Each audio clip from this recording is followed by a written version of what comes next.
Good morning po, Secretary. From the Senate hearing kahapon po, no, when all the issues were thrown against you and DOT, including, accusations from social media of you being, sabihin na po nating trapo and epal, is there a need for the DOT to review its strategies, specifically on promotion, on your visibility, ganyan? Let's first re-establish the facts. There are two profiles that the DOT maintains. First is its corporate profile, and that is where the activities, programs, and projects of the DOT, including its head of agency, myself, is regularly and vigorously reported.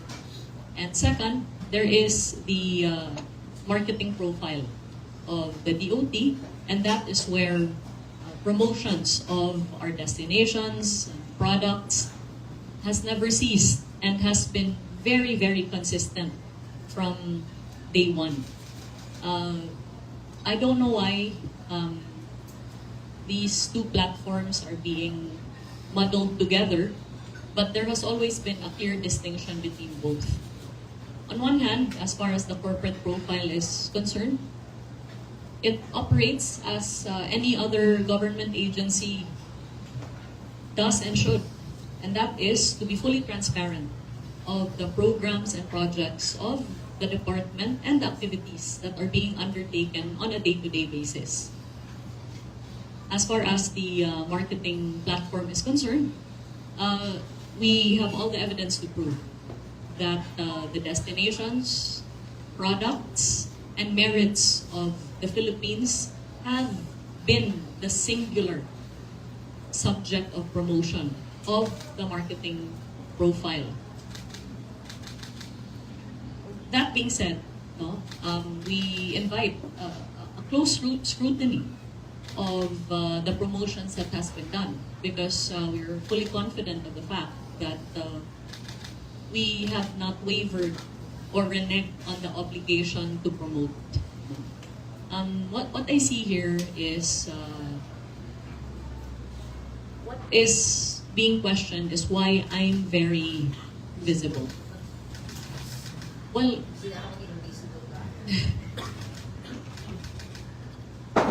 the accusation is that I'm very visible because I wish to promote myself. But could there perhaps be room for the argument that I'm very visible because I'm simply working? Nothing else. The accusation of self-promotion falls flat in the face of the fact that I'm not running.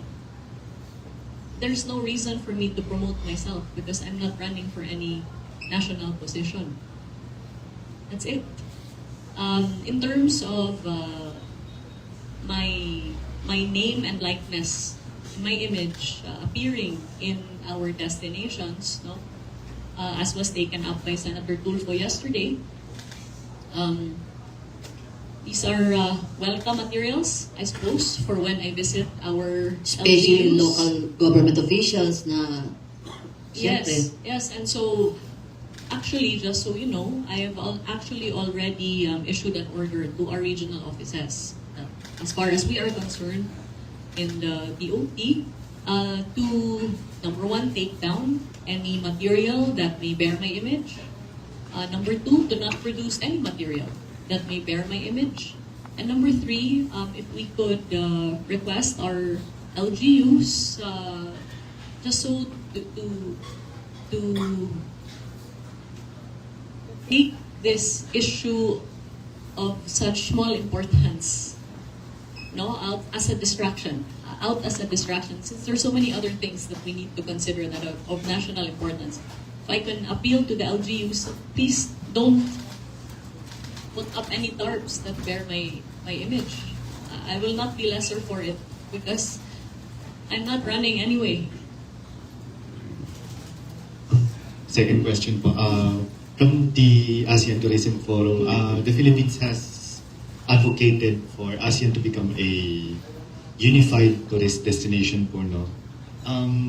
But based on your meetings with tourism ministers, is there any best practices from each individual ASEAN country that we in the Philippines can do?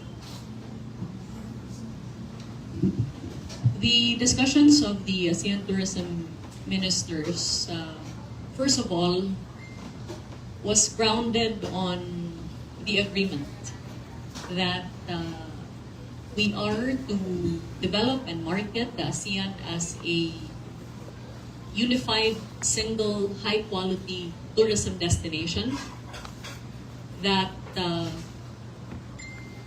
gives primacy on value over volume.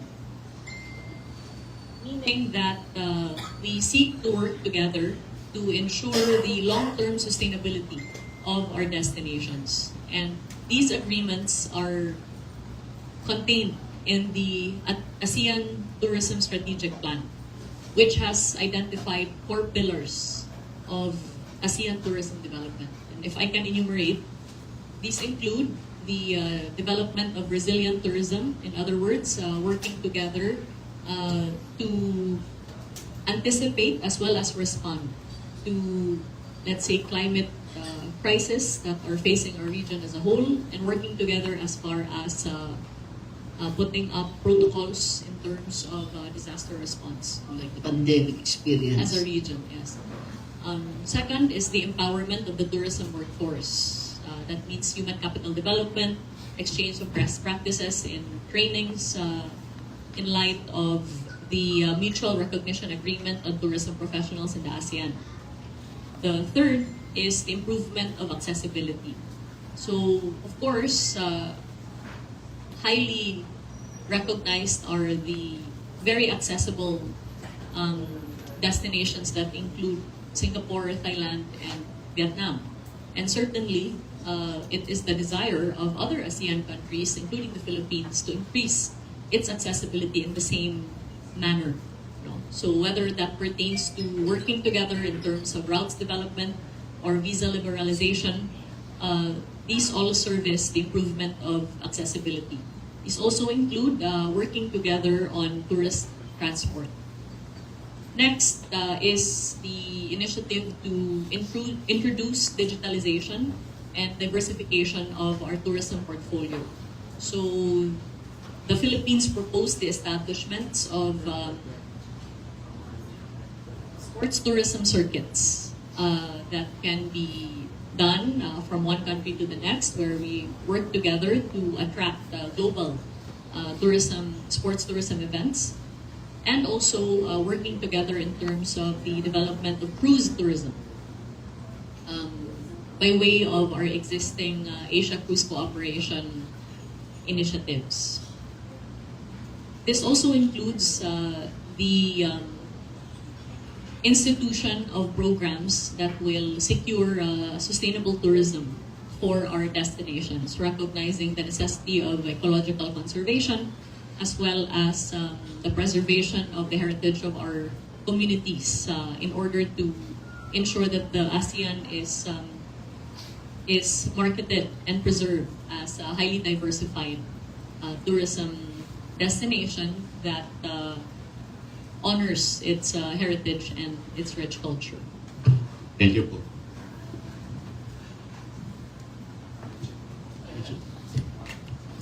Ay. Ayan si Paolo. Si Paolo muna. Ayan, sige, ikaw na. Hi po. Hi sir, good morning. Ma'am, when the last time we spoke, wala pa tayong na-define so far na targets for this year. But are we at least confident na we can at least breach the 7 million mark this year, given how much progress our neighbors had? Like for example, Indonesia, they had 15, 16 million, Singapore around that number. So kaya po ba natin at least to reach the 7 million mark this year, given the different meetings and the hosting also ng different ASEAN forums sa bansa? Given what I've learned, that there are so many unpredictable factors that can affect tourism from day to day, I really don't want to make any bold predictions. Only that we're very encouraged that because of the Marcos administration's aggressive efforts at routes development, which resulted in no less than 23 new international flights coming into Manila and 13 new flights coming into Cebu, we are seeing high tourism flows. No? As of January 31, we've already reached around 698,000 international tourism arrivals, and we're seeing very promising growth rates, no, year on year.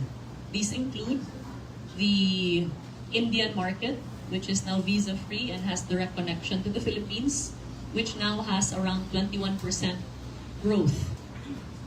As well as the continuous very positive performance of the US, Canada, Australia, Europe as a whole, and of course Japan, which breached the 500,000 mark last year. Just one follow-up lang, ma'am. May mga, may mga nakuha kong reports na mga kababayan natin na nagpo-book from North America na mas prefer daw po nila mag-Vietnam kaysa umuwi dito sa Pilipinas. So what measures are we trying to do to re-entice our kababayans and add further dun sa balikbayan numbers natin? Kasi if I'm not mistaken, they're also one of the reasons why we hit the 6.4 last year SEC, diba? So how do we, ano yung offerings natin for our balikbayans na, hey, instead of choosing these destinations because they're cheaper, umuwi na lang kayo dito and spend more time with our kababayans here in the Philippines? Una-una po, the Philippines is actually the #1 destination of travelers coming from the US into the ASEAN. In fact, the Philippines received no less than over 1.3 million visitors from the US in 2025, and we continue to experience very positive growth coming out of the US. That being said, last year, the e-travel data would indicate that there were around 546,000, if I'm not mistaken, overseas Filipinos that came to the country, and which of course added to our 6.48 million international arrivals. And so we are very grateful for our overseas Filipinos that continue to support Philippine tourism. We work with the private sector to continue to attract travelers from the US, and this include our partnership with Raja Travel and Tours, with programs such as their long-standing VIP tours as well as their winter escapade and the like. Of course, our partners in the travel and tourism industry continue to have very attractive packages. Currently renegotiating for the reinstitution of the incentive program that we had for Balikbayans, the Be My Guest program, which was able to attract over 10,000 sponsors, meaning Balikbayans that invited foreigners to come into the Philippines, and which also was able to really reinvigorate the interest of Balikbayans coming into the country. Even then, the work does not only include promotions, but also routes development.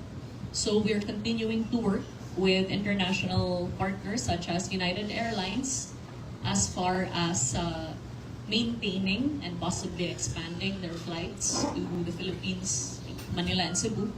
And of course, other international aviation partners such as the international flights coming out of PAL and the like. And of course, the two-leg flights, whether it's Emirates or Qatar, Turkish Airlines, and other partners.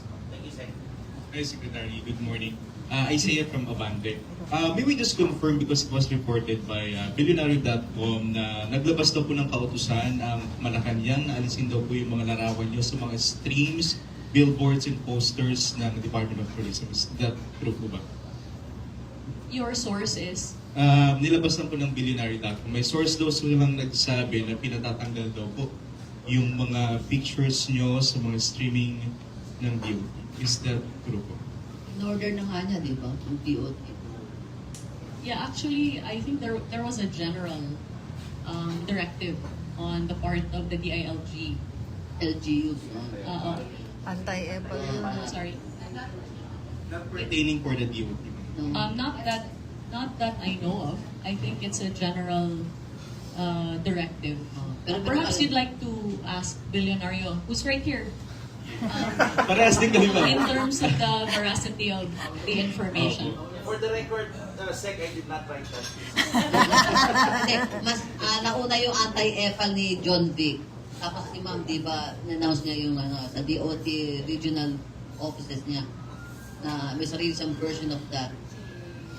Actually, it was reported then also by them na pati raw sa mga cubicle ng headquarters, meron daw mga larawan yung po. I clarify ko lang are these primary sources of information or hearsay? Blind item lang po yun. Pero nabanggit po nila mismo yung... You'd like me to respond to a blind item? No? Kasi nabanggit po nila sa report yung pangalan nyo rin. I think I'd like to quote Winston Churchill at this point, no? Yes, go ahead, Ma'am. Who famously said that a lie has a way of traveling across the world even before the truth has an opportunity to put its pants on. The truth is incontrovertible. Malice may deride it, panic may attack it, but in the end, there it is. I've done nothing but work as hard as I can for the Filipino people and for the development of the tourism industry in the Philippines, and for no other reason than to serve. Thank you, Secretary. Thank you po. Pero lang kay Gerald, yung kay Gerald ka ng travel tax, actually meron palang final na bill si House Majority Leader Sandro Marcos last January 27 seeking the immediate abolition of the travel tax, citing that it has outlived the purpose and now burdens Filipino travelers, families, and workers. He argues scrapping the levy will boost mobility, tourism, and economic recovery while keeping funding for key agencies through the national budget. Okay, Gerald ka ng travel tax. Any more questions? Good morning, Secretary. Before I ask my question, a year ago in the Kapihan of Joey Lina at Manila Hotel, I brought the problem of since tourism, one of your promotional points is food, and it has been a problem with our Balikbayans about the bagoong because it was shut off by the U.S. homeland and it was shelved out of the shelves, the market shelves, all and even online.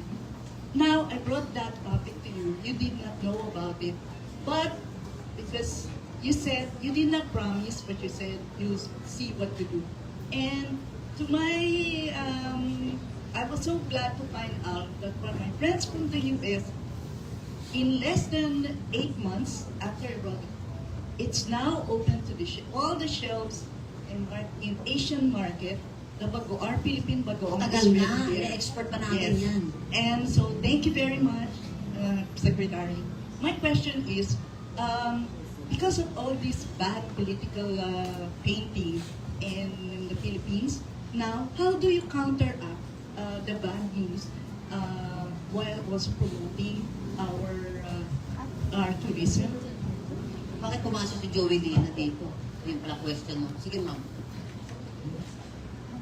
By continuing to tell the truth about tourism and how it has, despite all the challenges, continued to deliver for the Filipino people.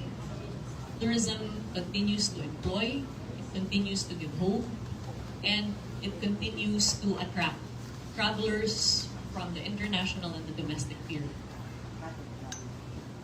The specific programs that we are instituting for 2026 also include ensuring that the brand of Philippine tourism continues to be supported, whether it's by way of digital placements as well as traditional placements in crime media. We are making sure that the stories of good of the Philippines continue to be told. In fact, you may have noticed that during the course of the ASEAN Tourism Forum, we had placements in CNN as well as other international channels that advertised the Philippines. But you know, in the end, tayo-tayo rin mga Pilipino yung makakasuporta ng turismo ng Pilipinas. Alam naman po natin na napaka-ganda ng bansa natin. At their core, no, napakabait ng Pilipino. And that's why tourists come back again and again. So, I feel that each one of us have a duty to our country by propounding the good about the Philippines and choosing to wade through the noise and allow for the truth of the good about Philippine tourism to prevail. Tayo rin nagtuturista para sa sarili natin bansa, yung mga Facebook posting natin, di ba? Talaga, pasyal tayo, pinapromote natin, we experience, di ba? Experience tourism. Any more questions? Joseph. Good morning, Joseph Pasal, GMA 7. Just a couple of questions. Ma'am, yung order nyo, when was it issued? Yung to take down and produce? Kailan po yun nilabas?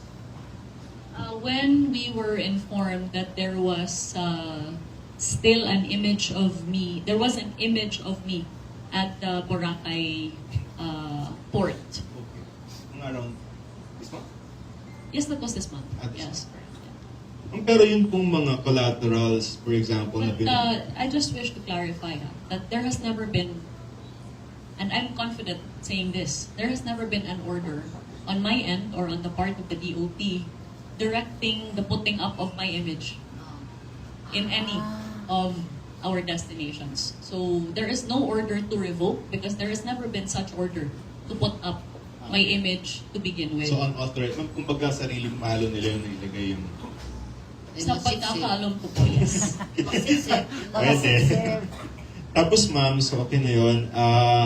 Yung sa cab lang ma'am, just for soundbite purposes, yung publication, kasi parang several year publication, yes ma'am, publication affairs. Parang naka-cover na namin siya sa DOTR part pa kami, pero parang soundbite lang, how will it help in bringing down the prices?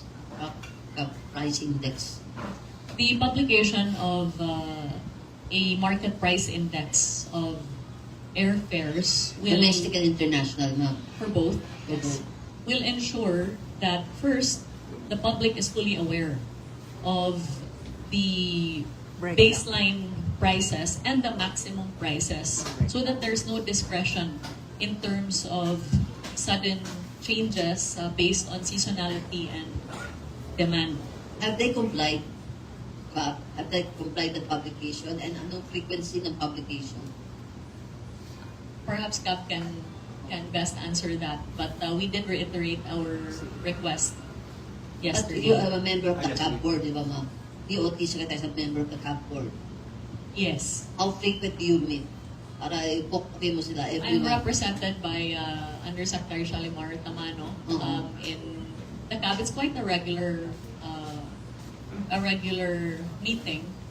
Only that there are going concerns Yeah. that from our end in the DOT we wish to be acted on urgently. These include the publication of the index and also the release of the code of conduct for online travel agencies in order to remove any situations where there is an overpricing of tickets due to the add-ons that are put in but not fully published by OTAs. Just last 2 points, no? Yung isa, ma'am, yung hotel accommodation and then the food. Kasi pagka medyo touristy area na siya, tumataas. So, syempre, ano yun supply and demand. Pero pwede pa siyang masaklawan ng DOT? Again, at the risk of sounding repetitive, we have to understand the mandate of the DOT. As far as the price of basic commodities and goods, and even the regulation of the pricing of the products of businesses in general, and these include hotels. The province of this is with both the Department of Trade and Industry and the local government units in the areas where the businesses operate. No? The mandate of the DOT is to work with the private sector and these government agencies to make sure that the promotion and competitiveness of the destinations is highlighted. But notwithstanding that, we've not stopped advocating. First, for the private sector. No? Just let me give you a very specific example. The private sector, through the PISAP, has desired that there be a more liberalized treatment of their hotel investments under the Strategic Investment Priority Plan. In light of the passage of the Create More. And their specific ask is to expand the income tax holiday from 4 to 6 years to 5 to 7 years, as well as to extend the time within which they are obligated to pay from the time of construction to the time of operation. No? So these matters we have already formally presented to the Bureau of Investments, BOI, as well as to the DTI, because we fully support a liberalized treatment of tourism investment, knowing that if we support business, then tourism can continue to grow, and recognizing that for every peso invested in tourism, there is a 5.50 peso or a 450% return. So we are eager for the release of a revised SIPP that will carry the desires of the private sector.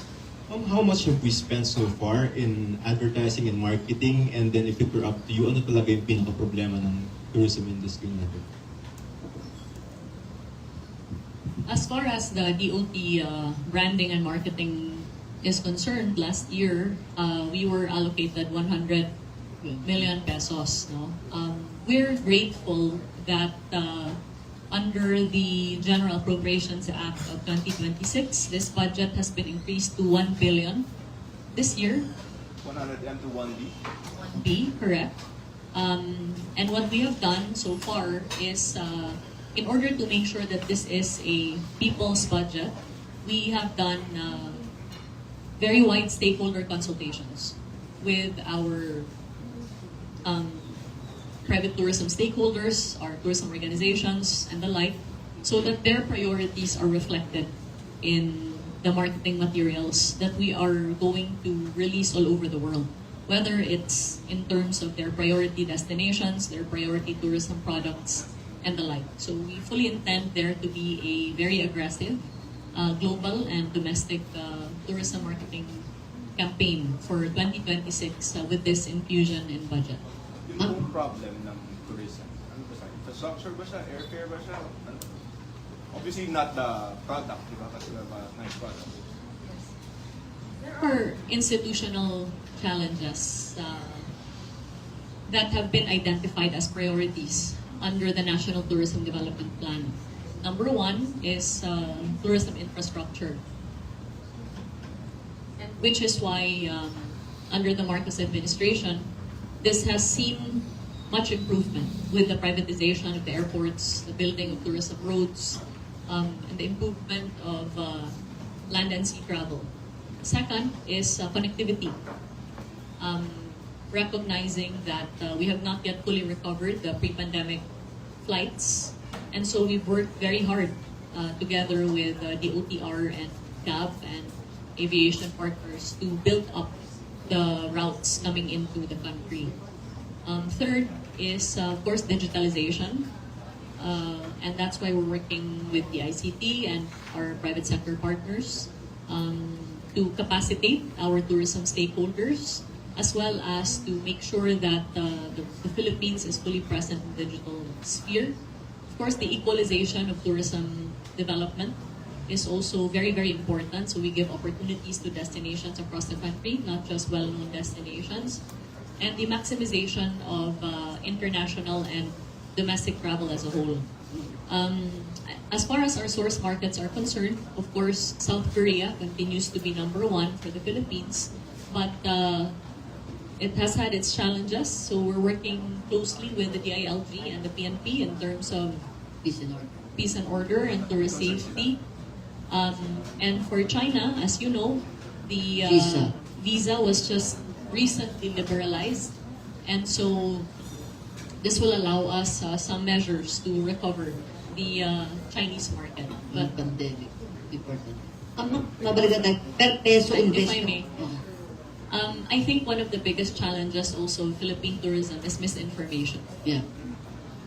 Falsely tagging the Philippines, for example, as being the least safe travel destination, which happened last year, while already debunked, it was repeatedly carried still and repeatedly posted nonetheless. No? There's so much misinformation out there about Philippine tourism, and that poses a big challenge for us. By telling the truth. That's what we have been trying to do, and this is where we find the role of media that's driven by the ethics of journalism to be very, very important. Yung details lang, yung per peso invested to tourism development, 415%. Ano yung peso figure? 450% return. So for every peso invested, there's a 5.50 peso return. 5.50 peso return. Okay. Ang detail natin yan. Last question na. Hi ma'am, good morning po. Juan Antonio po from IBC News. Ano po yung ginagawang preparation ngayon ng DOT sa paparating po na ASEAN Summit since we will be hosting this show? And paano po ito magiging beneficial sa ating tourism industry? Knowing nga po na sinabi nyo na hindi naman mahirap ibenta ang Pilipinas sa ibang bansa dahil maganda ang Pilipinas. ASEAN Leaders Summit in May. Yung Department of Tourism po ay kasali doon sa National Organizing Committee of the ASEAN, and it is chair of the Committee on Hospitality, Events, and Site Enhancement. And so we're working very closely with TIEZA for site enhancement, with the TPB for the events and cultural immersions together with the regional offices, as well as with DTI for souvenirs. No? Tasked with the handling of these matters in all of the ASEAN meetings throughout the year, we anticipate this to be a wonderful opportunity. First, to draw business to our local hotels, resorts, suppliers, pasalubong makers, artisans, farmers, and fisherfolk, with all of the local income that will come into their businesses by way of the presence of the ASEAN delegates. Second, we also view this as a very potent tool for effective cultural diplomacy. Since as we have shown in the ASEAN Tourism Forum, we fully intend to show the length and breadth of the Filipino culture, heritage, and traditions, to be able to put forth the many reasons why tourists should come into the country. We also view this as an opportunity for the nation to be a leader in terms of sustainable tourism development and sustainable development as a whole, with no less than President Ferdinand R. Marcos Jr. Propounding that the theme for the ASEAN hosting by the Philippines is navigating our future together, which speaks to the common aspiration of the ASEAN countries to be able to welcome development across the region that has real and tangible benefits for its residents. And that includes the Filipino people, whether it's by way of livelihood, jobs, or opportunities to attract more visitors into the country. We anticipate that the hosting of the meetings will draw thousands upon thousands of delegates from across the region, not to mention global exposure for the Philippines' ability to host meetings, incentives, conventions, and the like of such a regionally significant scale. On that note, I just would like to ask the good secretary to give her takeaway message